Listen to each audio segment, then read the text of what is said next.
Parabéns você que fez o L. Hoje o Brasil tá passando uma vergonha que vocês não têm noção. Dos países que foram para esse evento, gente, é só país podre no ponto de vista de ditadura. É podre. De ditadura assim que arranca a cabeça dos outros na facada. E quem que tá lá? Quem que tá lá no meio? O Lula. E o Lula ainda convenceu Alcolumbre de ir também. Mas não se preocupa não, cara. Nós vamos voltar pra presidência agora em 2027. Tá? Em 2027 nós vamos voltar. Isso vai ser desfeito. O Brasil vai ser... Nós vamos colocar o Brasil em ordem novamente. Podem prender quantos eles quiserem. Isso vai acabar. Toda essa patifaria vai acabar.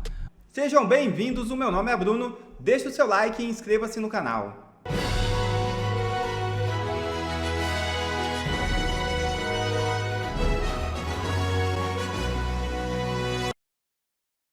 Após mediação, Trump anuncia cessar-fogo da Índia e Paquistão. É isso mesmo. O presidente dos Estados Unidos, Donald Trump, anunciou que a Índia e Paquistão concordaram com um cessar-fogo total e imediato, mediado pelo governo norte-americano. Abre aspas. Após uma longa noite de conversas mediadas pelos Estados Unidos, tenho o prazer de anunciar que a Índia e Paquistão concordaram com um cessar-fogo total e imediato. Parabéns a ambos os países pelo bom senso e grande inteligência. Obrigado pela atenção a esse assunto. Fecha aspas, disse Trump em uma postagem em sua rede social Truth Social. E visita de Lula a Moscou está marcada como o dia da infâmia, afirma o Estadão. Em editorial, o jornal critica a escolha do presidente de participar das celebrações que exaltam a máquina de guerra do Kremlin. A imagem do presidente Luiz Inácio Lula da Silva na Praça Vermelha em Moscou, ladeado por ditadores e assistindo ao desfile de tanques e mísseis, não passou despercebida. Longe de representar um gesto de diplomacia, a visita do petista à cerimônia do Dia da Vitória da Rússia, usada por Vladimir Putin como vitrine de propaganda bélica e autocrática, foi, segundo o jornal O Estado de São Paulo, um vexame moral e um fiasco geopolítico. Pra variar, Lula tá fazendo uma gigantesca merda internacional, humilhando o Brasil diante do mundo. Sinceramente, gente, uma das maiores humilhações que o Brasil já passou. A sorte do Lula é que agora, nesse momento do Brasil, o debate político tá meio que dominado pela questão do julgamento do Bolsonaro, da anistia, o atropelo inconstitucional do STF, anulando uma decisão de 315 deputados, o INSS, né? Sinceramente, a sorte do Lula é que o nome dele tá envolvido no escândalo do INSS agora. Porque o que ele está fazendo lá fora é uma aberração tão grande que até jornais que passaram pano e fizeram campanha para ele estão emitindo opinião revoltados com o que ele está fazendo. Lula, mais uma vez, pegou a sua patotinha, né, sua turminha ali do crime organizado e foi viajar. Isso porque ele tinha acabado de chegar de uma viagem, que ele gastou 4,5 milhões, fez uma comitiva de 220 pessoas para ir para o Japão. E aí ele decide viajar novamente. E para onde que ele vai? Ele vai para a Cúpula Internacional dos Ditadores Sanguinários. É assim que está sendo conhecida e mencionada esse evento na Rússia. Ele quer falar que é para celebrar o Dia da Vitória e tal, mas não é. Só foram ditadores. Gente, eu não falo isso, não estou exagerando. Só líderes de ditaduras compareceram a esse evento. A situação é tão assim, vexaminosa que o Estadão, gente, soltou essa aqui, ó. Lula em Moscou, o dia da infâmia. A imagem de Lula na Praça Vermelha, ladeada por facínoras para ver o desfile de mísseis que vão massacrar inocentes na Ucrânia, marcará o dia da infâmia da política externa brasileira. Olha isso aqui, cara. O dia da infâmia da política externa brasileira. Lula teve o microfone cortado na ONU. Lula xinga o presidente dos Estados Unidos, a primeira-dama, que também foi para Moscou uma semana antes, xinga o ministro principal do Donald Trump. Lula faz aqueles comentários idiotas em relação à guerra de Israel e da Palestina, se colocando ao lado dos terroristas e culpando Israel por estar se defendendo. Aí quando você pensa assim, não vai ter como piorar, não vai ter como piorar. Ele vai para o encontro da cúpula dos ditadores. A democracia venceu. Vamos ler um pedacinho da matéria? Ao tomar parte nas celebrações do Dia da Vitória em Moscou, data em que a Rússia festeja a vitória na Segunda Guerra contra o nazismo alemão e que o autocrata Vladimir Putin usa para fazer propaganda de seu regimento tirano, o presidente Luiz Inácio Lula da Silva selou não um triunfo diplomático ou um gesto de realismo pragmático, mas um vexame moral e um fiasco geopolítico para o Brasil. Ao lado de autocratas de todos os cantos, Lula foi aquilo que os antigos agentes secretos soviéticos chamariam de idiota útil. Rapaz, o Estadão está chamando Lula de idiota útil. Um ocidental deslumbrado e voluntarioso, e descartável após servir às ambições do Império Russo. Em teoria, a participação de um presidente brasileiro nas comemorações do fim da Segunda Guerra poderia significar a celebração da liberdade contra a tirania, da coragem do povo russo, do papel civilizatório da Rússia nas artes, nas letras, nas ciências, ou mesmo uma oportunidade para um estadista astuto tecer alianças diplomáticas no mundo multipolar e até explorar canais de promover uma paz justa entre Rússia e Ucrânia. Na prática, Lula foi o exato oposto. O cortejo foi a peça de propaganda fabricada por um regime que encarna o que há de mais próximo ao fascismo hoje. Um autocrata que envilece sua nação e oprime seu povo, silenciando a oposição, perseguindo minorias, fraudando eleições para sustentar um líder vitalício, adornado por uma iconografia imperial. E também o Estado predador, que desestabiliza governos, invade vizinhos e massacra civis sob a bandeira fraudulenta de desnazificação. A semelhança com as ambições irredentistas de Hitler, que invocava a germanidade para saquear territórios da Tchecoslováquia e da Polônia, é óbvia demais para ser ignorada. Ironicamente, o gesto de Lula também o aproxima do presidente dos Estados Unidos, Donald Trump. Ambos têm apreço por autocratas, disputam um lugar no coração de Putin e... Rapaz, xingaram tanto, o Estadão xingou tanto Lula que quis comparar ele a Donald Trump. Mas vamos lá. O Estadão emitindo uma nota chamando Lula de idiota útil. Idiota útil, gente. E basicamente fascista. Parabéns, você que fez o L. Hoje, o Brasil está passando uma vergonha que vocês não têm noção. Dos países que foram para esse evento, gente, é só país podre no ponto de vista de ditadura. É podre, podre, podre. Podre. De ditadura assim que arranca a cabeça dos outros na facada. E quem que tá lá? Quem que tá lá no meio? O Lula. E o Lula ainda convenceu Alcolumbre de ir também. Cara, é um trem que sinceramente não dá para entender. Não dá para entender. Mas é isso, né? O amor voltou e a democracia venceu. Esta semana, uma ação americana deu fim ao martírio de 4 presos políticos venezuelanos opositores de Maduro na Embaixada da Argentina em Caracas. O local estava sob tutela do Brasil. O Itamaraty emitiu uma nota se solidarizando com os asilados, mas ficou nítido que não fomos chamados a participar da operação. Vamos chamar a correspondente do Jornal da Oeste na América Latina, Maria Laura Assis. Qual a repercussão do resgate coordenado pelos Estados Unidos após mais de 400 dias de prisão? É o que a Maria Laura vai responder para a gente. Boa tarde, Maria Laura. Seja muito bem-vinda ao Jornal da Oeste. Boa tarde, Geisiane. Boa tarde a toda a nossa audiência. Como sempre, um prazer trazer as últimas informações aqui da nossa região. Sim, recentemente tivemos aí uma operação por parte do governo norte-americano para resgatar os 5 asilados políticos que se encontravam dentro da Embaixada da Argentina, que estava sob a tutela do Brasil, a partir do momento que a Venezuela expulsou o corpo diplomático argentino depois de um certo atrito entre o presidente Javier Milei e Nicolás Maduro.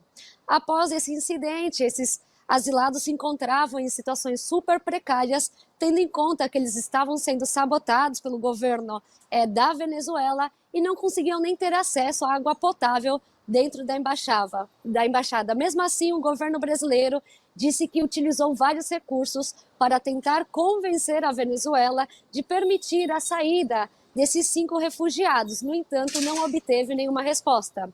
É por isso que o governo americano realizou essa operação com muito sucesso e que, de fato, foi aí parabenizada pelo presidente Javier Milei e pelo seu porta-voz. No entanto, o governo da Venezuela permaneceu em silêncio por mais de 24 horas, até que a mão direita de Nicolás Maduro, Diosdado Cabello, disse que, na verdade, não se tratou de uma operação, senão que foi uma negociação entre o governo da Venezuela, os Estados Unidos e também o Brasil.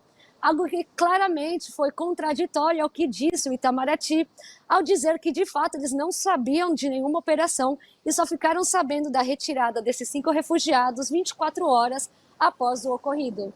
Então, temos aí algo imprevisto por parte do governo da Venezuela, que hoje diz estar ao tanto da situação, que eles sabiam sim dessa negociação que teve aí com os Estados Unidos da Venezuela, mas, ao mesmo tempo, temos, por outro lado, o governo do Brasil e também da Argentina, que disse, até mesmo os próprios americanos, que dizem que, na verdade, sim, foi uma operação e que a Venezuela não teve nada a ver com isso. Jorge Serrão, nós estamos com a nossa correspondente Maria Laura Assis falando a respeito dos opositores do governo Maduro que estavam ali numa espécie de cativeiro, numa espécie de sequestro e foram resgatados. Sua pergunta. E o Brasil sempre pagando vexame nessas histórias, Maria Laura. Agora, teve uma história interessante aí também que eu gostaria que você comentasse. Javier Milei acaba de bater o recorde mundial de entrevista concedida. Foi ao canal La Misa del Gordo Dan. Ele falou durante 5 horas e 30 minutos, superando Jair Bolsonaro, que tinha dado uma entrevista de 5 horas e 22 minutos. Milei batendo recordes. Como é que é isso, Maria Laura? Exatamente. Olha que o presidente Javier Milei não é tanto de conceder entrevista. No entanto, esse canal ficou bem conhecido aqui por ser um canal de streaming e é um canal levado adiante aí por jovens libertários, pelo qual o presidente Javier Milei tem muito carinho e terminou aí aceitando conceder essa entrevista, que foi considerada uma das mais compridas, tanto aqui para a Argentina como também mundialmente.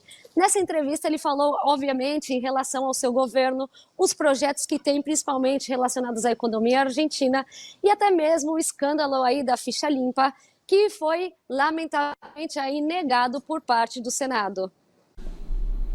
Eu entendo que a atenção do Brasil agora, quase que na sua totalidade, está voltada para a questão da anistia, do julgamento do Bolsonaro, mas uma injustiça tão grande quanto essas duas que eu acabei de mencionar, está acontecendo com uma pessoa honesta, decente, correta, e eu acho que a devida atenção não está sendo dada, justamente porque existem outras pautas que estão dominando o debate público. E nas mãos da mesma pessoa, Alexandre de Moraes. Carla Zambelli foi a mulher mais votada nas eleições passadas. Carla Zambelli é conhecida, é famosa e ela se tornou um troféu para Alexandre de Moraes. Ele precisa colocar a prisão da Carla Zambelli na sua prateleira de arbitrariedades, que ele se orgulha tanto. E aí, essa semana, nós tivemos essa absurda decisão, e eu vou mostrar para vocês porque ela é absurda, ela é grotesca. STF tem maioria para condenar Zambelli a 10 anos por invasão hacker no Conselho Nacional de Justiça. O voto, relator, Alexandre de Moraes. Gente, esse mesmo pessoal condenou Carla Zambelli por porte de arma ilegal, sendo que ela tem porte de arma. 5 anos, tá? 5 anos de prisão por porte de arma ilegal, sendo que ela tem porte de arma. Então, é uma aberração gigantesca. Agora, eles querem dar 10 anos para Carla Zambelli. Somando os dois, são 15 anos. É mais do que o Daniel Silveira. O STF está produzindo uma injustiça pior do que a que eles fizeram com o Daniel Silveira. Aí, o que eu pensei? O que eu vou fazer? O que eu fiz? Eu peguei a decisão do Alexandre de Moraes, 100 e tantas páginas, tá? E joguei no ChatGPT. Aqui, para mim, esse aqui é a Carla Zambelli hoje, com os ministros do STF. Eu peguei a decisão, joguei no ChatGPT e pedi isso aqui, leia toda a decisão, resuma e aponte se há inconformidades jurídicas. No primeiro momento, ele faz uma demonstração do que a defesa falou e do que o Alexandre de Moraes disse. E aqui, eu quero que vocês leiam comigo, por favor, porque isso aqui é... Gente, eles não vão parar nunca até prender os maiores nomes da oposição. E a Carla Zambelli é um dos maiores nomes da oposição. A mulher, o Alexandre de Moraes quer prender a mulher mais votada em 2022. Inconformidades jurídicas identificadas. Suspeição do ministro relator. O ministro Alexandre de Moraes é mencionado na denúncia como vítima direta dos atos praticados por Delgatti, ordem de prisão, bloqueio de bens e sigilos. A decisão ignora a possibilidade de parcialidade decorrente da condição de vítima, mesmo que ele insista em tratar o Poder Judiciário como vítima abstrata. Essa postura contraria o princípio da imparcialidade objetiva, que prevê que o magistrado não deve julgar casos nos quais tem interesse direto ou potencial benefício futuro, como ações de reparação por danos morais ou materiais. Então, uma inconsistência que o ChatGPT já encontrou que já deveria anular essa decisão. Intimação do advogado e cerceamento de defesa. A decisão defende a intimação por meio do Diário de Justiça Eletrônico, mas ignora o fato de que a jurisprudência consolidada do STF já determinou que, em caso de grande repercussão ou complexidade, a intimação pessoal do advogado constituído é preferível para assegurar o contraditório e ampla defesa. Mais uma nulidade no caso. Prazo para alegações finais, delator versus réu confesso. A decisão rejeitou a possibilidade de Zambelli se manifestar após Delgatti, argumentando que ele não é colaborador formal. Contudo, a própria decisão reconhece que Delgatti fez confissões que incriminam Zambelli. Assim, a lógica adotada no HC relatado pelo próprio Moraes, deveria ser aplicada, pois o direito de falar por último cabe ao réu delatado quando outro corréu faz imputações contra ele. Ele não deu a oportunidade da Zambelli de rebater o que o Delgatti falou. É como se o que o Delgatti falou, um cara mitômano, que sempre mentiu, ele disse, então, o que ele foi falado é usado para condenar Carla Zambelli. Uma nulidade. Em deferimento da oitiva da testemunha Tiago Eliezer Martins. A testemunha foi arrolada tanto pela acusação quanto pela defesa, mas a decisão alega que a insistência seria protelatória. A jurisprudência do STF prevê que, caso a testemunha não seja localizada, a defesa pode indicar novo endereço ou substituir a testemunha por outra. No caso, a decisão não permitiu tal possibilidade, podendo caracterizar cerceamento de defesa. Ou seja, mais uma vez o Moraes dizendo, e olha que era uma testemunha que tanto um quanto o outro queria arrolar. Ele impediu a Carla Zambelli de apresentar uma testemunha que pudesse defendê-la. Impediu a Carla Zambelli de falar depois do Delgatti, impediu a Carla Zambelli de arrolar uma testemunha que pudesse defendê-la. Isso é totalmente cerceamento de defesa, gente. Em deferimento do acesso a 700 GB de dados da nuvem. A decisão indeferiu o pedido sob o argumento de que a defesa não demonstrou pertinência dos dados, mas a defesa alegou que o material poderia conter elementos que comprovassem a ausência de participação de Zambelli. A súmula vinculante 14 do STF garante o acesso a todos os elementos de provas já documentados, independentemente da avaliação subjetiva do juiz sobre a pertinência dos elementos. Um indeferimento pode ser interpretado como uma restrição indevida ao direito à defesa. Ou seja, eles retiraram desses dados informações aleatórias para dizer que a Carla Zambelli tinha alguma coisa a ver, mas não deixaram que ela tivesse acesso a esses dados para provar que ela não tinha nada a ver. Gente, isso é surreal. O que está acontecendo com a Carla Zambelli. Ela vai ser presa por indícios. Não há, assim, de forma inequívoca, nada que eles pudessem comprovar contra ela. E mesmo assim, eles querem prender a Carla Zambelli. O que aconteceu? Vou explicar para você. Delgatti mentiu que a Carla Zambelli tinha pedido algumas coisas para ele, porque ele sabia que o Alexandre de Moraes diminuiria a prisão dele se ele pudesse prender Carla Zambelli. Ele pegou 8 anos, a Carla Zambelli 10.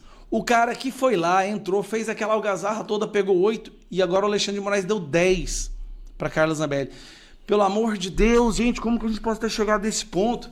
A deputada mais votada, a mulher mais votada, pode ser presa sem uma evidência, uma prova de que ela pediu para esse Delgatti fazer qualquer coisa. E eu não tô falando isso porque ela é minha amiga, não. E outra coisa, ela tá tranquila, ela tá com a cabeça tranquila, a consciência de quem sabe que não fez nada errado. Mas nós vamos ter um outro caso do Daniel Silveira acontecendo no Brasil. Não dá mais para aguentar. Anularam a decisão de 315 deputados no caso do Ramagem, estão querendo prender a Carla Zambelli e por aí vai, e não para nunca. Carla, tamo junto, pode contar comigo, você sabe que jamais vamos virar as costas para você. Isso é um absurdo o que está acontecendo.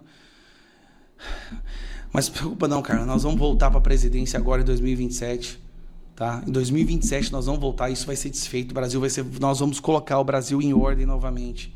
Podem prender quantos eles quiserem, isso vai acabar. toda essa patifaria vai acabar. Mais uma vez, prendendo uma deputada, mulher mais votada, gente, sem evidência alguma, na delação de um doido. Ah, mas ela pagou não sei o quê. Ela contratou serviços desse cara pro site dela. Pagou acho que R$3.000. Aí tá falando que ela é a mandante da invasão. Pelo amor de Deus. Pelo amor de Deus.